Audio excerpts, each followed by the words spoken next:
Looking to find out what's happening on the NDSU campus? Watch Bison Information Network News every Friday, Saturday, and Sunday on Cable 1 Channel 70. This student-run weekly newscast covers relevant news and current events, entertainment, Bison sports, and more. Watch BIN News Fridays at 9 p.m., Saturdays at 9 a.m. and 9 p.m., and Sundays at 9 a.m. on Cable 1 Channel 70. Bison Information Network News is brought to you in partnership with Cable 1.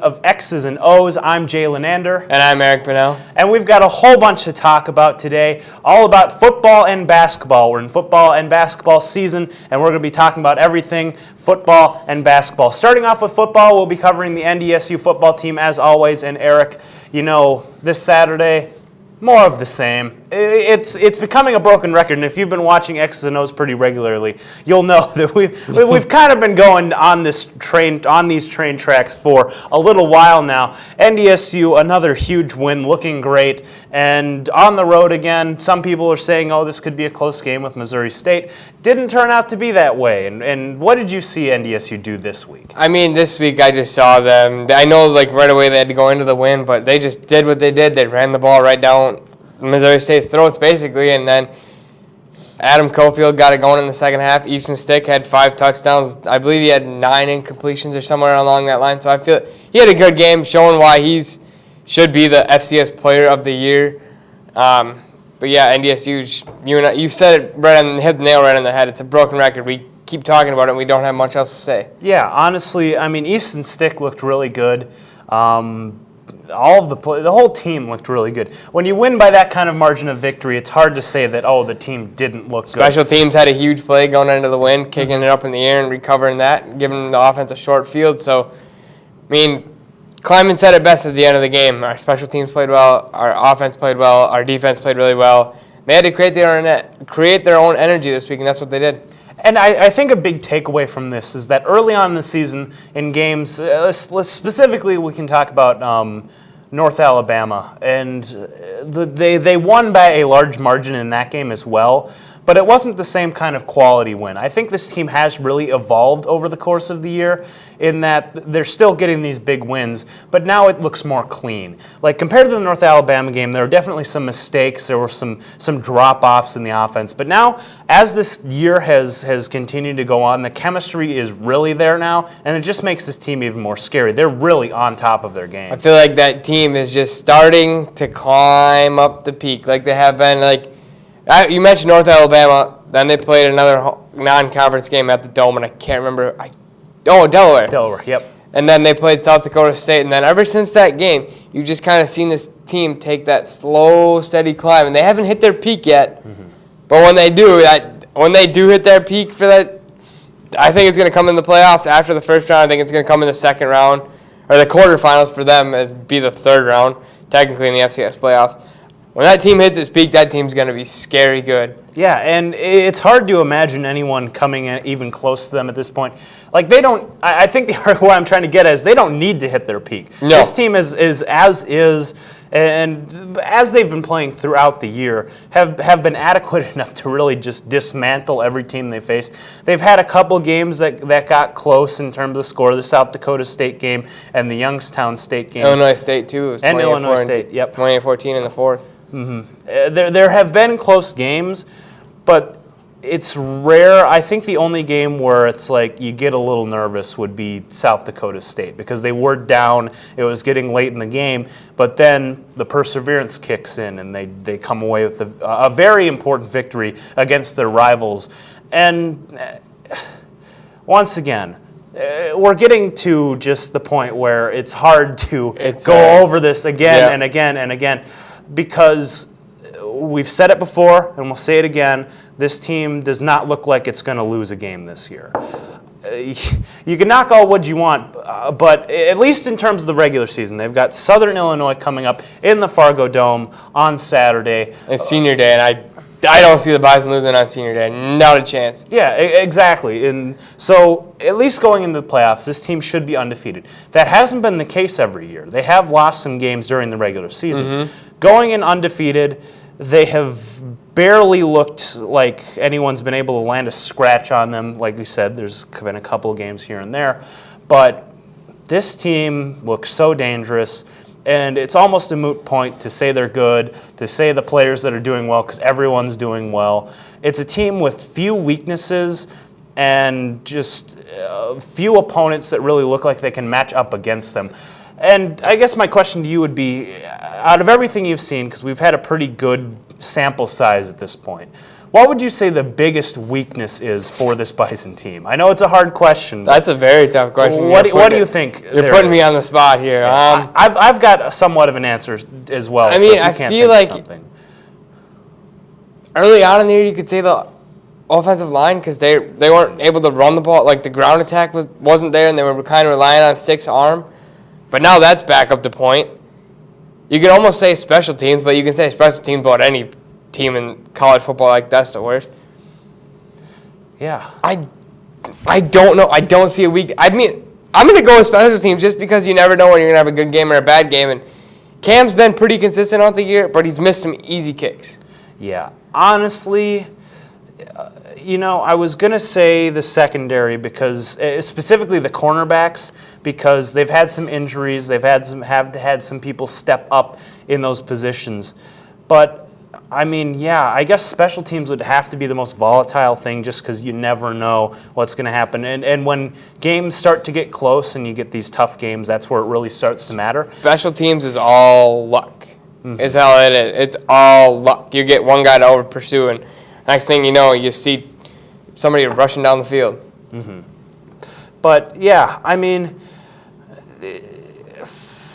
what else is there to say about NDSU's football team? Let's just go to the NFL and talk about some of that. We might as well because the NDSU football team has been so good that they haven't given us any room to doubt them in any single way. But before we transfer from NDSU and I'm looking at the playoffs now, and I looked at this earlier today. 1 is NDSU, 2 is South Dakota State. So they're on the opposite sides of the bracket. Yeah. Collision course for Frisco? Could be. I mean, can you imagine NDSU, SDSU in Frisco? Honestly, I could. This year, I think I could. And then that would be a real game. I think SDSU is the only team. I don't think it'd be a game. I think SDSU is too inexperienced to give in Frisco in that big of an environment. But you give them 2 weeks to prepare. You give both teams 2 weeks to prepare. But you get all the emotions in. Yeah. You ride the fact that in the game we have seen them play each other this year, it was close up until the fourth quarter. It was very close. It was even when the game ended, the score was close. So I think that in terms of FCS football, SDSU, NDSU is your ideal Frisco matchup. Yeah. And I think that's kind of all we have to say about that. Yep. So let's move on to the NFL. Looking at everything that happened, a pretty crazy week in the NFL with New England taking a loss to the Titans. That's definitely changing up the AFC. And, of course, we saw last week the Steelers looking pretty good on Monday Night Football against the Carolina. Thursday Night Football, yeah, duh. That a little mix up there. Tonight. Yeah, so let's start with the AFC right now because we've seen a little bit of a shakeup at the top. How good do you think the Pittsburgh Steelers are in comparison with the top dogs of Kansas City? Oh, man, I know these two teams did play each other in the beginning at Pittsburgh, and Pittsburgh had a ferocious comeback and almost won that game. They probably more than likely should have won that game against Kansas City, but nobody really had enough tape on Mahomes to know, okay, he's going to ball out and drop 42 on Pittsburgh. I think right now, if that Week 2 game is played right now, I think Pittsburgh wins that game. Their offense is just too good. It's high-powered. You got AB, you got Vance McDonald, you got James Conner, you got Big Ben, you got Jesse James, you got Juju. Yep. You got Cole Switzer, Ryan Switzer. Ryan Switzer, formerly of the Cowboys. I don't know why I said Cole Switzer. You just got so many athletic people up and down that line, and that defense, man, I don't want to play them in the playoffs. I mean, they had some holes to fill in the offseason, and I think they've done a pretty good job at that. One thing about the Steelers that's always been consistent over the past couple of years has been their drafting.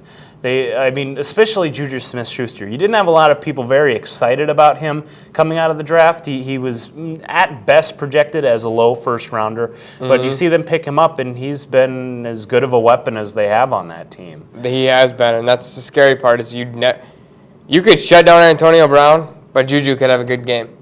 Yeah, you could shut down Juju, but Brown's going to kill you. And even more worthy of note is that Le'Veon Bell's not with the team. And James Conner, the wonder story out of Pitt, has been taken over and just running over people. He looks like a featured back. He is a featured back. He sat behind Le'Veon for a year. He knows what it's like. He can handle the workload now. That guy is absolutely... And he's being more effective than what Le'Veon was. Mm-hmm. So now who's the better back, Le'Veon or James? I mean, James Conner is younger, so in the NFL, for running backs, that's a big deal, having fresh legs.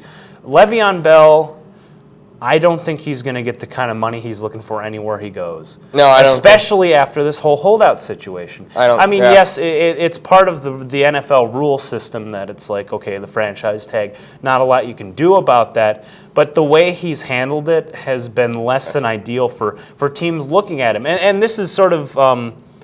It's sort of like what we'll talk about later in the broadcast with Jimmy Butler. It's like by causing all this commotion and trying to force either a deal or a trade, you then will maybe look bad towards some of the teams that could be giving you that money. So I think that's the biggest problem with Le'Veon Bell. And James Conner coming out and playing the way he has really undermined Le'Veon Bell's case and makes a statement about the NFL as a whole, just that the running backs coming out of college right now are so good. The past couple drafts in terms of running back have been amazing. Loaded. Absolutely amazing. And so when you get a player who's a bit older like Le'Veon Bell, who's had a bunch of miles on his legs, it's hard to justify paying him in the league. And although there are some other positions that don't get paid enough, one would think in any sport that the offensive players, the players who really rack up the points for you, would get paid, but that's just not the case in the NFL right now. No, and it's not, and it's been that. It's kind of, you're starting to see that trend. Yeah, Todd Gurley got a big extension. Yeah. I don't even know another running back who got a big extension lately. I mean, Devontae Freeman, making. That was going to be the one. He's making money, but he's not.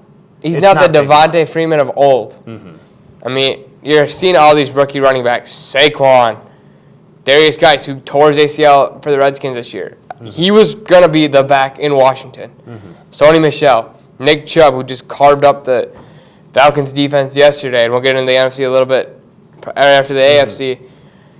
Aaron Jones, I mean... And it's not even this past draft. It's the one before that. We've got people like Tariq Cohen and Kareem Hunt and Alvin Kamara and Deonta Foreman. These are all guys who are bottom second round or later who have been absolutely phenomenal. That entire draft, the year before, the entire draft, front to back in terms of running back, have been elite talent. Leonard Fournette, Christian McCaffrey, that's just the top of the first round. And then you get Dalvin Cook, who is supposed to be a top 15, who falls to the second round.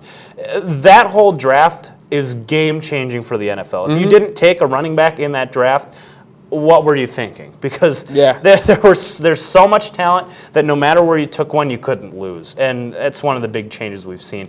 But let's talk about the NFC, moving on to that. Let's talk about the NFC North just because that's our wheelhouse. Yeah. We see the Bears going to first place. That happened over the past week. We see the Packers get a big win against the Dolphins, which, take it or leave it. The Dolphins have had better days. They started off strong, but kind of back to where they were before. Vikings have a bye week. Lions get thrashed by Chicago. Yeah, and this week didn't really tell us a whole bunch, except the only thing we learned from this week in the NFC North was something we already knew, and that's that Detroit is not good this year. Detroit is bad. They're bad. Detroit is just plain out bad. We don't even have to sugarcoat it. Detroit is horrible. Bye. Have fun in the top 10. Quick offhanded comment. Do you think they should trade Stafford? Yeah. He needs to be a good. Oh, now that I say yeah. I know. Yeah, it's tough. Now that I this say has been yeah. a question that's been bothering me over the past couple days. You just got a new head coach, and Matt Patricia. He's got a long contract, so it's not like you're going to lose him. Yeah. I feel like you give him maybe another 2 years, and if Patricia isn't turning that program around, then you have to get rid of him and give him what he deserves, which is to go to some place where he can excel and win. Because he can be a top quarterback in this league. He can. He has been. Within the past 2 years, he's led them to the playoffs just off his arm alone. But he needs the weapons around him. And now that they traded Golden Tate and their running back situation's kind of falling apart. They're starting to get those weapons around him. Yeah, they're starting, but they're too young, and they're not as dynamic. I don't agree with the trade of Golden Tate. That was to the Eagles. He was a big asset to that team. Yeah. But now you got a young Kenny Galladay. You got a Marvin Jones Jr. You got a Kerryon Johnson out of Auburn in the backfield. You got Garrett Blunt. They just signed Zach Zenner out of South Dakota State. So, I mean, who knows what's going to happen? Who knows what's going to happen with Detroit? I think next year, they're going to be back in the playoffs. Well, but right before we go to break, let's take one last look at a question we've asked in previous weeks. After this week, who do you think's the NFC North winner? Man. It's tough. Chicago plays Minnesota, right, this week? Yep, this week. Who does Detroit, Sunday Night Football. Who does Detroit play? I have no idea. I don't know. We don't even need to mention Detroit because they're out of it. I don't even know why I brought that up. You're down to 3 teams. Minnesota beats Chicago. Minnesota's 5-4 and 5-4-1, right? Yes. And Chicago's 6-4-1 or 6-4. They might be 6-3. Yeah, they're 6-3. So Chicago's 6-4. So Minnesota would jump up to 6-4-1, and they'd own the tiebreaker over Chicago. So that would jump them over Chicago. Green Bay, you're sitting there at 4-4-1. Very winnable games down the stretch. Beating Miami. Seattle, they just played a tough game. In Seattle, I know it's going to be tough, but I feel like they exhausted so much energy as we saw in that 70-minute overtime game with the Green Bay Minnesota game early on in the year. And I want to say Green Bay because I'm from Green Bay, but I don't think they do. I think they somehow sneak into that wild card. But Chicago's got everything in front of them. Chicago's so good, man. I think the winner of this Minnesota. I can't even say that. I don't know. Flip a coin. Flip a coin. My prediction would go something like this. The next 2 games for the Vikings are going to decide this division. Because they play the Bears and then they play the Packers. Because Minnesota's always struggled in Chicago. Even when they started off with 8-0, they've always struggled in Chicago. Yeah. If the Vikings come away 2-0, they're my pick to win the division. I just think that. What if it's 1-1? What if they drop the game? Then it's an absolute toss-up. Regardless of who they lose to, then I think it becomes like your flip a coin. But if the Vikings go 2-0, I think it gives them the edge because the Patriots showed that they're mortal this year, this week versus the Titans. Seattle, they're a good team, but they can be battled. You play New England in New England, and you play Seattle in Seattle. Those are 2 tough games on the road. Green Bay went into Foxborough and thought they were going to win. I mean, I thought they were going to win. They got embarrassed. But my guy, Aaron Jones, finally came alive this weekend, and I was so happy that McCarthy finally let him go. McCarthy should still be fired. Well, you've been saying that for a while now. Yeah, get him out of here. I don't like him. Well, if they can't win the division this year and you get bye, the Bears Mike and the McCarthy. Bring in Lincoln Riley, please. Yeah, you can dream. But stick with us because we're going to move on from football and start talking about basketball, NDSU basketball, and taking a look at the NBA when we come back. Conveniently located across the street from NDSU's campus, Herd & Horns is the place to go whether you're looking for a fantastic meal or just a quick bite to eat. Hi, welcome to Herd & Horns. Are you from Driftaway? With friendly staff and excellent service, it's a restaurant for all ages.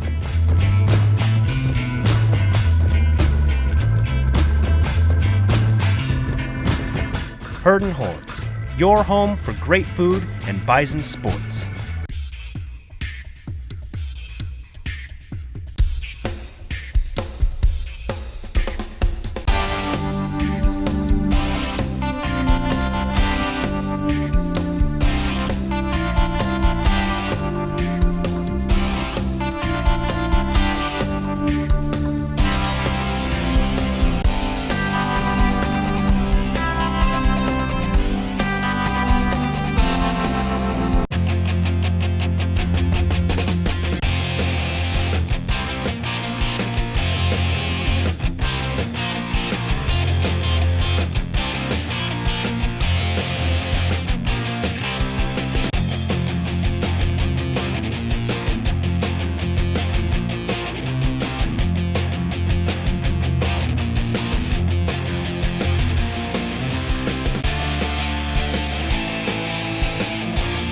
Welcome to Bison Block.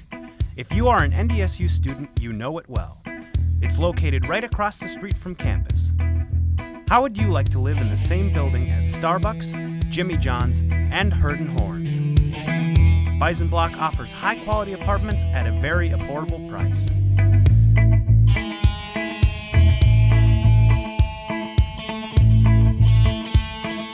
For more information, go to our website at bisonblockfargo.com to apply today.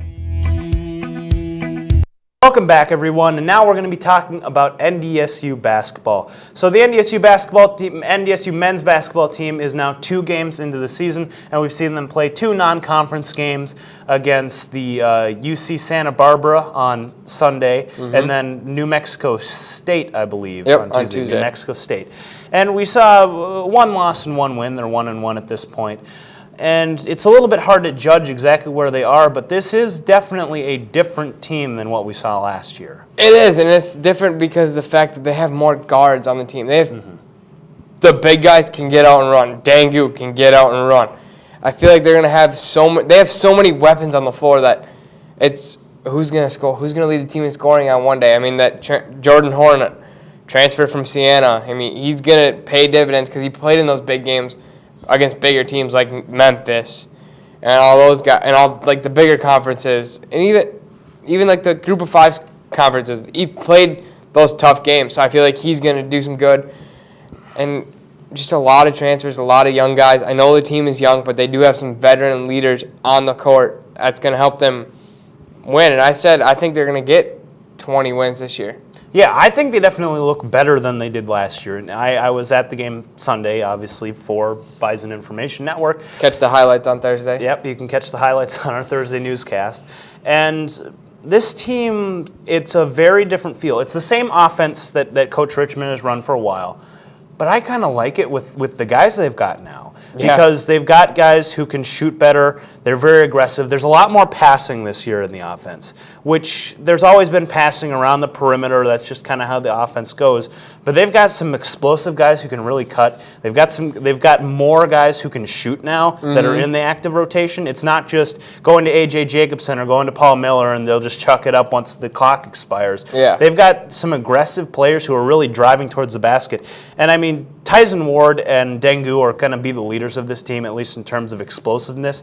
There's a bunch of times where the energy just comes from those two on Sunday, that Tyson Ward would run straight to the basket, put in a big slam. It's those two, the reasons they are leading this team right now and what we saw at least through Sunday was that they're great at passing and they're great at just big slam dunks, big athletic slam dunks. And it's real momentum shifters because it gets these younger guys really fired up to see something like that. It gets the crowd fired up. Everyone wants to see these big plays. And even though Dengu is coming off the bench, he's still one of the leaders on this team, even being a junior. He's one of the elder players on this team because there's been a lot of turnover lately. And Tyson Ward's kind of in the same position. These are the two guys who are kind of being the leaders, but you've got these younger guys who are really looking impressive. Shahid, he really impressed me. He's in the starting lineup. I believe he's a freshman. Yep, he is. He's a freshman. Came from Minneapolis. And he's really impressive. The thing I liked most about him was he was talking the entire game. He was really leading the team. Even as a freshman, he was leading the team as a communicator. He was talking constantly, pointing things out, always talking. And I think having leadership like that from top to bottom on this younger sort of team is really going to be important for them. And not only that, but he was hitting shots too. Yeah, that helps, especially in this offense. I feel like Richmond now he's finally got his guys in the program. Yes, I understand you have some big guy. He wanted big bodies like Dexter Warner, Spencer Lyson. You're not going to pass on those people who can body it up with the likes of Mike Dom now. I don't care. Now you have perimeter shooters. That opens up the floor. Like at Golden State, Draymond can shoot it. Cousins can shoot it. I know he's not playing yet. Clay, Steph, Iggy. Everyone can shoot. Everyone can shoot it on that team. And you're starting to see that. It opens up the driving lanes for them. Oh, and KD, I forgot about him. But everyone's opening up the floor. They can all shoot it. Yeah. Rocky Cruiser, he had 23 against New Mexico State.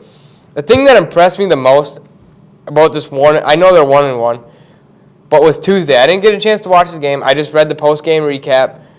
was that, yeah, they were down 18-3 early on in the first 12 minutes, I believe it was.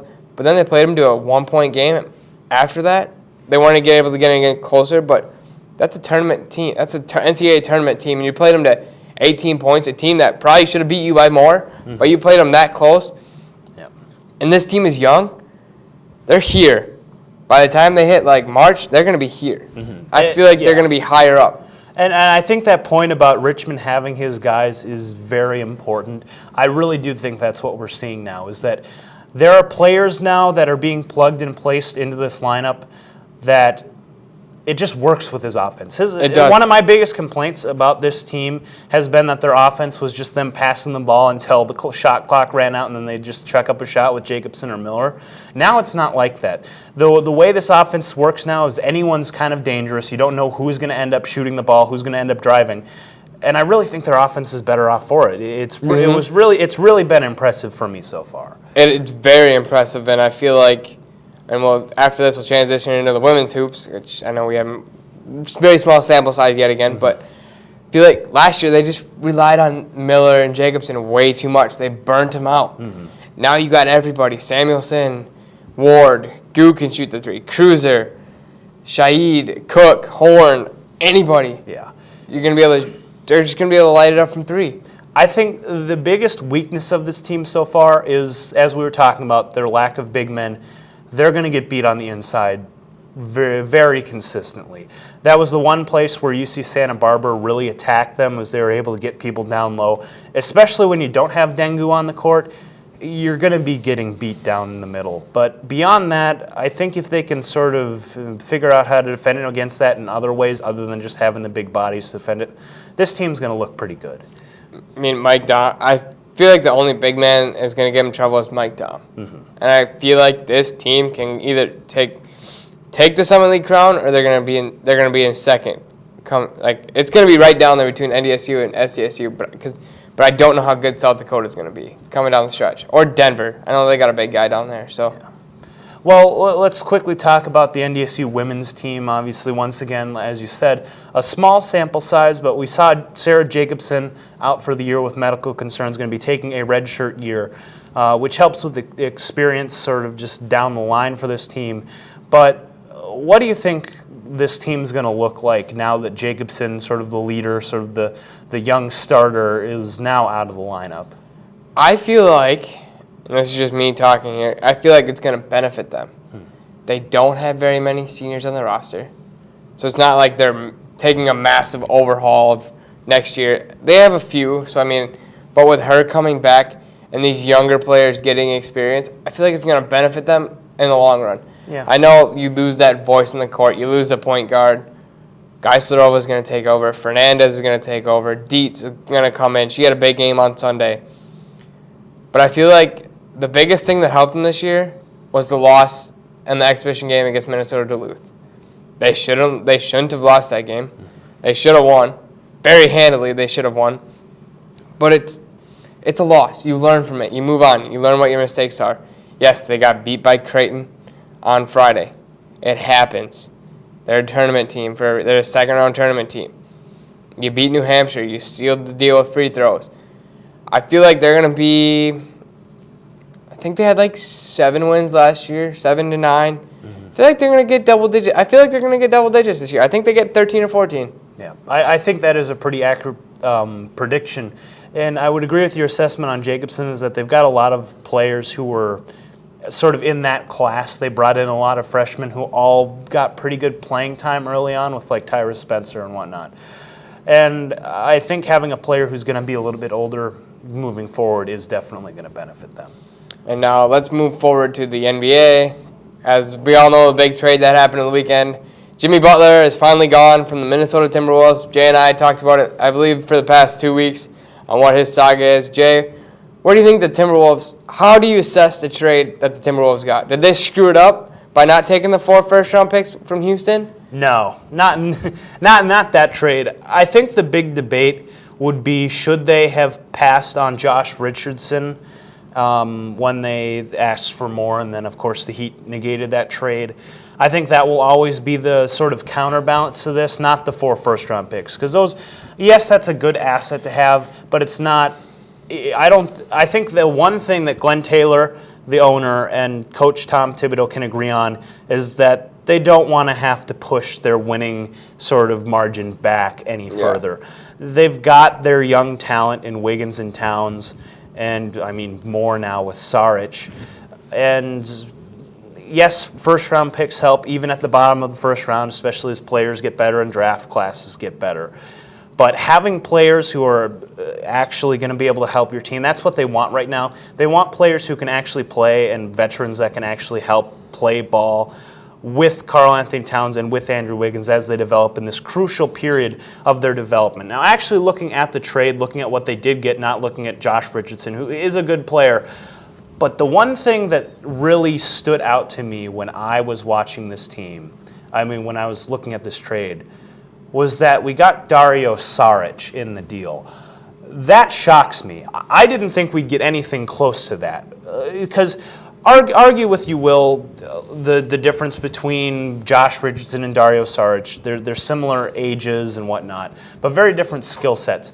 I was not expecting Dario Saric back in a trade like this. And Dario Saric is a player that I really like. Not only really like just as a player, I really like his fit in between Towns and Wiggins. This could be the extra piece that really helps them move forward. I think Saric, next to Towns, being able to spread, being able to shoot the three is going to be so important for this team moving forward. And he's super cheap early on, too. It's Covington also not to be overlooked. These are two very good pieces. It's the trade they were looking for. Yes, they would have liked to get a first-round pick in the deal. They ended up having to settle for a second-round pick. But all things considered, I'm happy with the trade.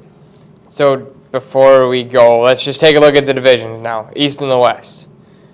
Let's take a look at let's go with the West, because that's what we were just talking about, the Timberwolves. Mm-hmm. Do the Timberwolves, we mentioned last week, do you think they're going to be now up into that playoff hunt for that 4 or 5 seed, or do you think they're still in like 6, 7, 8? They're not in the top. If that's the question. No, I know. The Warriors. Yeah, they're not top 4. If the question is, do they make the bottom, I want to see. They're playing the Brooklyn Nets right now. I want to see how these two players are integrated into the offense. Do they start? Because we've got 3 very good power forwards now in Taj Gibson, Anthony Tolliver, and Dario Saric. How much does Saric play? How much do the others play? How does this offense change now that Covington's available? I want to see this team play before I can make any assessment. I think it's possible that they make the playoffs. I really do. But if they don't, Thibodeau's gone, and we start again next year. So now let's go to the East real quick, and then I want to bring up one more thing that you and I saw that happened over the weekend on Friday. East, where do the Sixers rank? Are they still up there? Are they going to go up to the top 3 to contend with the what would be right now the Raptors, Bucks? I don't know. I think it's the Raptors, Bucks, Celtics. Raptors, Bucks, Celtics. So they contend with those 3 teams now, or are they still going to be? Are they going to be like that 4 or 5 range like they were last year? Last week we said that the Philadelphia 76ers were the 4th team in the East. I think that stays. I think that's exactly where they belong to be. Jimmy Butler doesn't really add shooting. It will take them a while to get going, and I think by the time this team is at their peak, they're still going to end up in the 4th seed. I don't think they're as good as the Bucks and the Celtics and the Raptors, but once this team gets gelled and once you get around playoff time, I think they have as good of a chance of getting to the NBA Finals as any other team in the East. But in terms of the rankings, I don't think they get past 4. So now, last Thursday, the Bucks played the Warriors in Oracle, and I only bring this up because the Bucks absolutely dismantled the Warriors in Oracle. Are they a real threat in the East to contend, to get to the Finals, and maybe knock off Golden State? Absolutely. Well, knocking off Golden State, that's a different question because when you get into 7 games, especially against the Warriors, that's their zone. Playing 7-game series, they've been doing it for like 5 years now, and they've been winning almost every year. I don't think they can beat them in 7 games, just specifically the Warriors matchup. I think the Bucks have a very good chance of getting to the NBA Finals, though. The Bucks, the Celtics, the Raptors, and the Sixers, those 4 teams, would not surprise me if anyone beyond that, any of the field beyond those 4 teams making the finals, that would surprise me. Anyone in there, absolutely not. I think the Bucks have as good a chance as anyone in the East of making the finals. Now let's transform. I know we were just talking about the NBA, but now let's transform to Flash Friday. Joe Mauer, catcher, first baseman for the Minnesota Twins, officially retired. His legacy as a Twin will live on forever. 15 years in the organization, born in St. Paul, is that correct? Yep. Stayed in Minnesota his whole life. What does that mean to you as a Twins fan, seeing him hanging up the cleats for the last time? Well, I mean, he was the guy. For me, growing up as a Twins fan, he was the guy. Because he came in as the young player when they still had that traditional core of the early 2000s with Jock Jones and Torrey Hunter and Doug Minkiewicz and Christian Guzman, that whole team that was a playoff team. Joe Mauer was the young guy amongst that team, and he was the one who elevated them to continued success. And so he was just consistently the guy, especially when he was a catcher. I think for me, when he transitioned to first base, that's where sort of the whole legacy thing starts to get a little iffy, because he was always dealing with injuries. And that really hampered certain things. From the moment he transitioned to first base to the end of his career, he was always dealing with an injury here or there. But he never lost his talent in terms of him being a hitter, and he was always a great fielder. Whether he was at catcher or first base, he was one of the best in the field at his respective positions. But in terms of his lasting legacy and how I will remember Joe Mauer, it's going to be at catcher. Because when it comes down to it, if he had been able to play, and even beyond, if he had been able to play his entire career at catcher, he'd be the best catcher in Major League Baseball history. But even with him having played most of his career at first, or half of his career at first base, he still goes down as maybe in the top 5, almost certainly, just because of what he did and that MVP season. And I think that's really his biggest legacy as a Minnesotan who went to the MLB, played his entire career in Minnesota.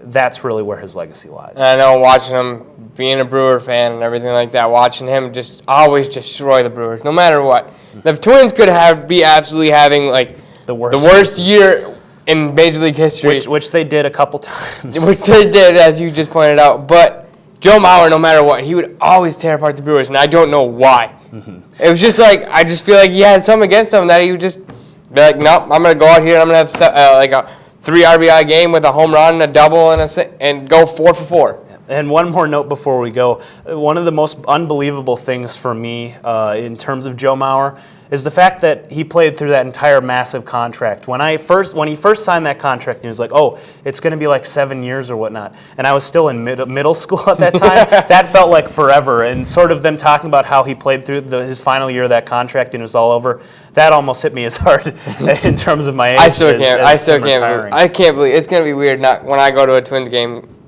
Kind of was a Twins fan because Paul Molitor, former Brewer, was the manager, but it's going to be weird not seeing him at first base now. Yeah. But you could potentially be seeing his number up in the rafters eventually in Target Field. And that's all we have for you today with X's and O's. We'll be back next week potentially talking about the FCS playoff spots and whatnot. So make sure you stick and watch us on YouTube or the Bison Information Network channel, and have a great rest of your night.